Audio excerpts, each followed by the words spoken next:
परभणीच्या पाथरीत पिकं पाण्याविना, जायकवाडीचं पाणी मिळत नसल्यानं पिकं करपू लागली। पाथरी तालुक्यातील 20 गावांची ही स्थिती। जायकवाडीतून पाण्याचं दुसरं आवर्तन देण्याची शेतकऱ्यांची मागणी।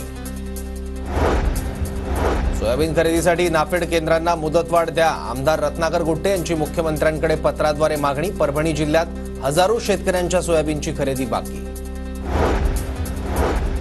नांदेडच्या शेतकऱ्यांचा फळ लागवडीकडे कल। नायगाव तालुक्यात शेतकऱ्यांकडून टरबूजाची लागवड। टरबूज लागवडीतून शेतकऱ्यांना चांगलं उत्पन्न। मालेगावच्या 13 वर्षीय मोहितचा राष्ट्रीय शौर्य पुरस्काराने सन्मान। मोहितने काही दिवसांपूर्वी बिबट्याला केलं होतं जेरबंद। मोहितच्या धाडसाचं संपूर्ण राज्यभर कौतुक। भोरच्या वेळवंड जिल्हा परिषद शाळेत विद्यार्थ्यांनी घेतली कुष्ठरोग निर्मूलनाची प्रतिज्ञा। कुष्ठरोग निवारण दिनानिमित्त आरोग्य सेवकांकडून कुष्ठरोगाविषयी जनजागृती।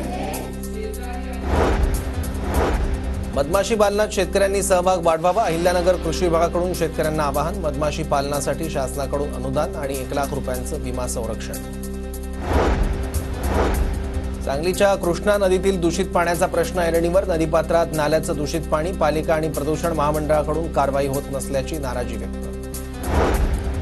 नाशिकमध्ये रील्स बनवण्यासाठी महागड्या दुचाकी चोरणाऱ्या टोळीला पोलिसांकडून अटक। आरोपींकडून 3 गाड्या ताब्यात घेतल्या।